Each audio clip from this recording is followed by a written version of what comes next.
Hey everyone! The Legend of Zelda Echoes of Wisdom has barely been out for a week. If you're anything like me, after playing through and collecting all 127 echoes, you couldn't help but wonder just how few echoes are actually required to complete the game. I made it my mission to answer this question for the world. I'd be skipping all echoes possible, no matter how difficult or tedious. This is a summit challenge for those of us who know that low percent is the best category there is in the gaming world.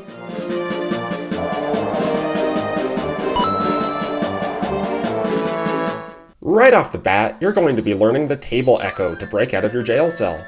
I messed around here for a bit, trying to get out without the echo, but it became pretty obvious there was no way to do this, barring some sort of glitch. I'm not aware of any glitches in the game, so this playthrough will be my best attempt to minimize echoes in a glitchless, full game as intended category. At first, I thought I was going to need to learn the boulder echo to break a crate, but then learned that dropping a table from high enough will work too. I would be collecting heart pieces and other items, as my goal was just to minimize echoes, not to minimize everything. Next up, I'd be learning the Ignizel echo. It is possible to complete the first dungeon with only the table echo, but since I knew the game would require a fire-producing echo later on, I made things easier on myself and learned it now. After grabbing a few more items, I made my first trip into the still world.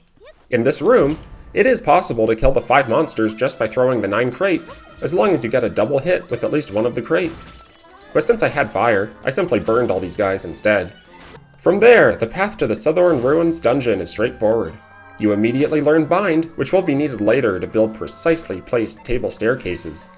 I was wondering if I'd need to learn the Strandula echo, but for now I held off. These guys do have a nice property though, where if you relocate them using Bind, they'll create a new strand wherever you put them. Next up was the battle against Link. It is possible to defeat Link using only tables if you build table staircases and drop tables on Link from high enough. But since I had Ignizel, I mostly just lit Link on fire. The rest of the dungeon played out as normal, and I'd be moving on, having just 2 echoes to my name. I decided to tackle the Gerudos before the Zoras, and soon came to the Ancestors' Cave of Rest. Here, I'd be learning my 3rd echo, Wholemeal.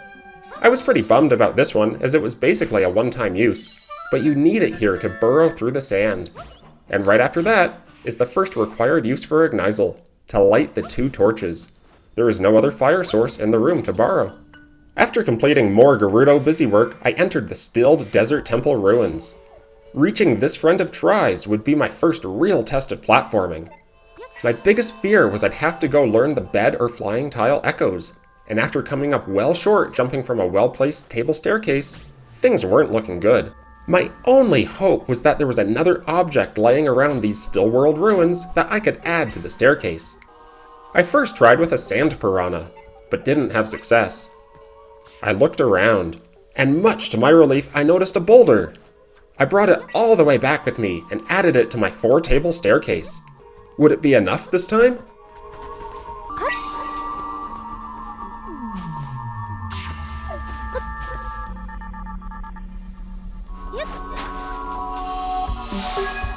Relieved, I moved on, just to immediately hit another roadblock. Trying to drain the sand blocking the entrance to the sanctum, I reached this cave with sand piles that you would typically use the wind cannon to remove. My hope was if I got up here, I would be able to jump over this sand pile. But I didn't have sufficient height, and I wasn't able to move the chest or pot over from the adjacent screen. I did get the enemy down from above, but could not use it in stacking. Feeling stumped, I decided to table this and go explore the Zora quest. If I was forced to learn another echo there, perhaps the water block, it may prove useful here too. In the stilled Upper Zora River, I used 1 bombfish to blast away some blocks, but immediately saw another block I needed to blast, and there were no other bombfish in this room. I tried reloading the room, even closing and reopening the game, but no success. Still just a bombfish echo floating in the water. It was looking likely that I would need the bombfish echo, but as one last experiment, I headed to Eldin Volcano to see if there was any way I could get inside the Eldin Temple early to acquire bombs from Link. As expected, I did not find a way in. I did, though, grab some heart pieces while I was there, then headed back to the stilled Upper Zora River to acquire my 4th echo, the bombfish. I proceeded with the Zora quest until I reached the stilled Jabul waters. I was hopeful to make my way up to the dungeon without acquiring the water block echo, but had forgotten what to expect. I was making steady progress up until this section right below the dungeon. What you're supposed to do is drop out of the water, traverse these few trees, then reascend the water on the other side. This would have been easy, even with my limited echoes. For some reason though, my brain malfunctioned and didn't see this, and I made this section way more difficult than it needed to be. Whatever, it worked, and I was inside the Jabul Ruins dungeon. Most of the dungeon played out as normal. I did build a bit of a tricky staircase here, and had to build a couple in a row in the next room to reach the switch, but everything else was standard. After getting the boss key, I discovered you can use this reverse bond trick to reach the boss door without even activating the final switch. I took out the boss in no time, and just like that, I had to return to the Gerudo Desert and face the reality of the sand piles blocking my path. Before acquiring the Wind Cannon Echo, I took one last look at the obstacle. Turns out, I made an unexpected discovery. If you reverse bond the enemy above you, for some reason, you'll float up to its height. I'm not sure why. It's some quirk of the game's physics, I guess, perhaps having to do with the object trying to move away from you. But even at this height, you're just barely too low to get up on the ledge above you. But what if you could get an object on the enemy's head and reverse bond with that object instead? Aha! So spawn a table up on the ledge while you're floating there. Then use bind and a very precise jump to get the table on top of the sand pile. From there, work it down on top of the enemy. Repeat the reverse bond, and beautiful! You float all the way up to the ledge. I was super stoked about this discovery, but to my dismay, I discovered that I couldn't jump over the sand pile no matter what I tried. I was simply stuck up here. And looking higher in the room, there was another sand pile that looked even more impossible to squeeze past. Perhaps I should have surveyed the entire room more clearly before putting in any of this effort. Long story short, I finally relented and acquired the Wind Cannon Echo. And just like that, me and my 5 echoes were in Gerudo Sanctum. Killing enemies with my limited echoes was a bit of a pain, but I tried to save my sword fighter form energy as much as possible. I learned the Hawk Statue Echo, took down Link mostly with Bombfish, then learned the Elephant Statue Echo. Yes, this dungeon requires you to learn 2 statue echoes to complete it, which brought my count all the way up to 7. At least these statues would be helpful in platforming sequences later in the game though. I promptly defeated the boss, and just like that, it was time to head to the expanding Hyrule Castle Rift for dungeon number 4. There is another room here that requires Ignizel, or some other fire-based echo. The dungeon played out pretty smoothly. The occasional table staircase, but nothing that we haven't seen before. And this is where I acquire the most amazing item in the game, the Frog Ring. It doubles your jump height, which is a really big deal in a challenge like this where jump height and distance are at a premium. From there, it was a simple matter of taking down Ganon, and I vaulted clearly into the second half of the game. There were 3 more dungeons to go, and I was still sitting at 7 echoes. Could I keep the count from exceeding 10? I thought it might be possible, but wasn't entirely sure what nasty surprises might be coming up. Hey, if you're enjoying this video, be sure to give it a like and hit that subscribe button. It'll really help the channel grow. Now I had to decide what order to do the final 3 dungeons in. I knew I wanted to do Eldin Temple last. It has some long gaps designed to be flown over with a winged creature, which I did not have an echo for. By saving this for last, I'd be able to power up Tri enough to have 6 echoes for these gaps. Between Lanayru Temple and Faron Temple, I elected to go with Faron first because I recalled it being easier. But first, I mended an extra rift so that Tri would reach level 6 before the Faron Temple, giving me a 5th echo to use. I traveled to the Faron Wetlands and completed its 2 rifts, with nothing all that tricky, except for perhaps this tight section here, where I struggled to get this Strantula into position. Once I did, I had a standard escape from Deku Scrub Jail, then entered the stilled Faron Wetlands, climbing up to the Faron Temple, where I found another spot seemingly requiring the Wind Cannon Echo. Right after this, I was in a room with 3 electrical switches. With no way to get the Buzz Blob through the gate, and with a low ceiling that prevented going over the gate, I had no choice but to learn Echo number 8, the Buzz Blob. In the first room of Faron Temple, I had to activate 2 switches simultaneously, and I worried that I might need the Armos Echo for this, but I found that if I was fast enough, I could drop the statue on the switch and reach the other switch fast enough to open the door. This chest was tricky to reach, but all that was inside were some warm peppers.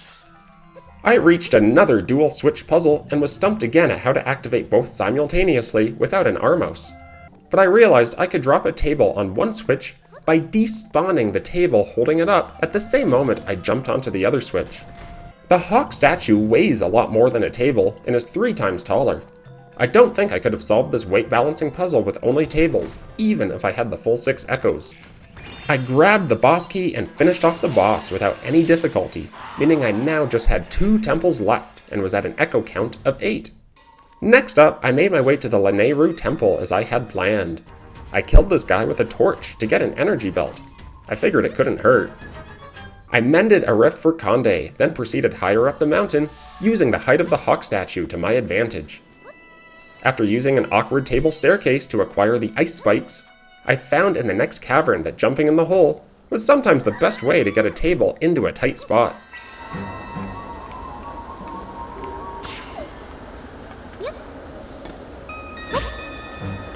I'd eventually finish my climb and enter Stilled Hebra Mountain.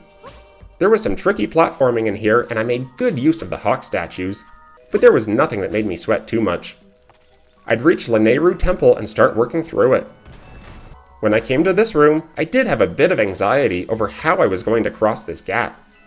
It looked a bit overwhelming for only being able to spawn 5 echoes. I worked through it, using double hawks to start for height. I'd need 3 temporary tables to assemble and climb the hawks. Then would have to carefully get rid of some of these tables so I didn't accidentally despawn a hawk. Next, I could complete my table staircase and have just enough distance and height to clear the gap. Phew. Next, I reached the temple's mini-boss, this green goo guy. I wasn't thinking much of this until I noticed that I could not damage it no matter what I tried. Eventually, it came back to me that I needed ice to win this battle, and I simply didn't see a way around it. I relented and exited the battle to find an ice-based monster echo. I chose the ice keys, just because I could use it to glide if I needed to during Elden Temple. This would be a last resort though. I wanted to stick to my table and hawk staircases. Returning to the battle, I easily did away with the mini-boss and continued deeper into the temple.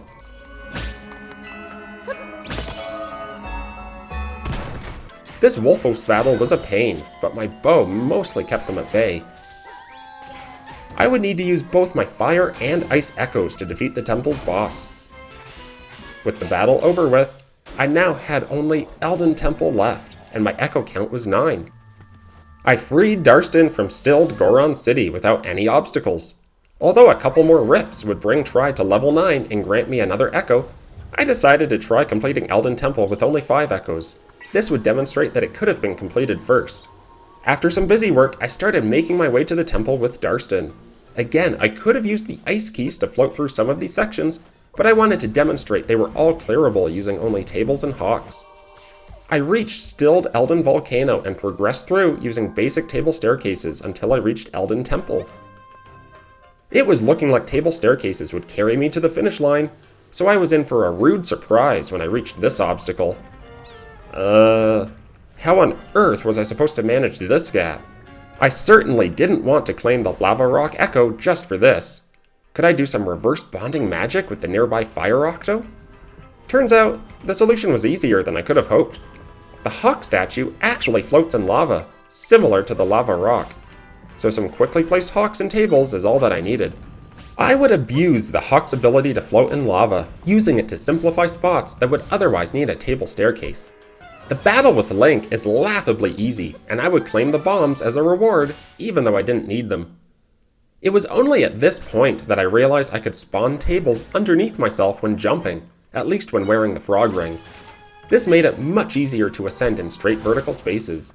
After grabbing the boss key, you need to escape before the lava rises to you. My first attempt was with a table staircase, and it was not successful. On my second attempt, I switched to an all-hawk strategy and found it worked much better. And finally, I arrived at what I had imagined would be the crux of the entire playthrough. A long, lava-filled room leading up to the temple's boss. Of course, I could have glided across with my ice keys, but I wanted to get across with just tables and hawks. In fact, I could have made this much easier by just crossing straight across the lava with endless hawk statues. I had an emphasis on table staircases in my head, so that's what I defaulted to.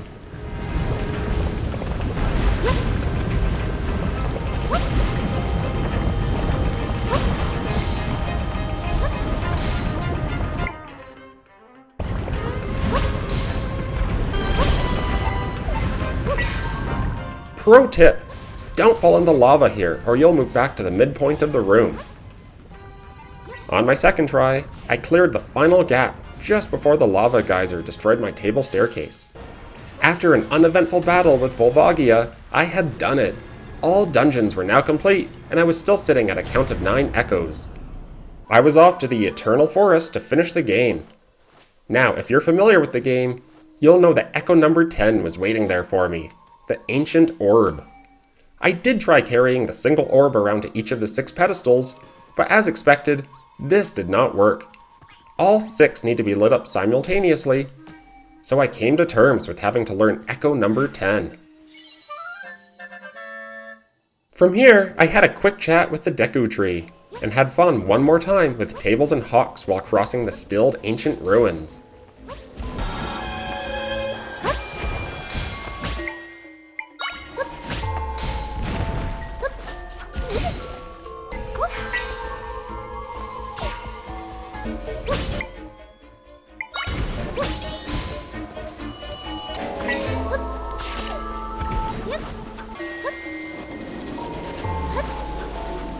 The battle with Zelda's Echo is a bit tricky since you don't have any of your own echoes to occupy the dark monsters.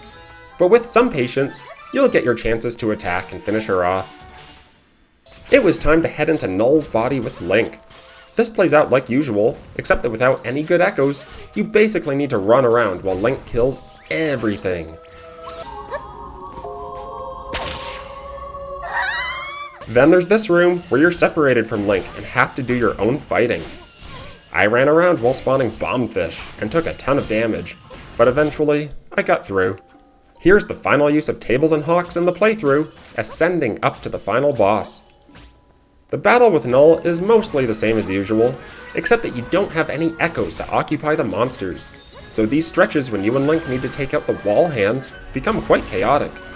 And with Link taking out Null's final hand, that was all but a wrap on this challenge, which is the perfect time to review the 10 echoes I learned. First, Bombfish, required to clear the stilled Upper Zora River and access Jabul Ruins Dungeon. Second, Ignizel, required to light the torches in Ancestor's Cave of Rest. Third, Hawk Statue, required to complete Gerudo Sanctum. Fourth, Table, required to break out of jail at the start of the game. Fifth, Ancient Orb, required to reach the Deku Tree in Eternal Forest. Sixth, Ice Keys, required to defeat the mini-boss in Lanayru Temple. 7th, Buzzblob, required to activate the electricity switches leading up to Pharaon Temple. 8th, Wind Cannon, required to drain the sand leading to Gerudo Sanctum. 9th, Hullmill, required to burrow through sand in Ancestor's Cave of Rest. And 10th, Elephant Statue, required to complete Gerudo Sanctum. I'm somewhat confident 10 echoes is the minimum, without using glitches, as each of these echoes has a pretty clear-cut, strong case for being required. But I've been wrong before. Is there something I'm overlooking? Some technique I'm unaware of? One echo that can do the job of 2? If you have any ideas, I'd love to hear about them in the comments below. If you enjoyed this, please be sure to like and subscribe so you don't miss what I have coming next. Bye for now.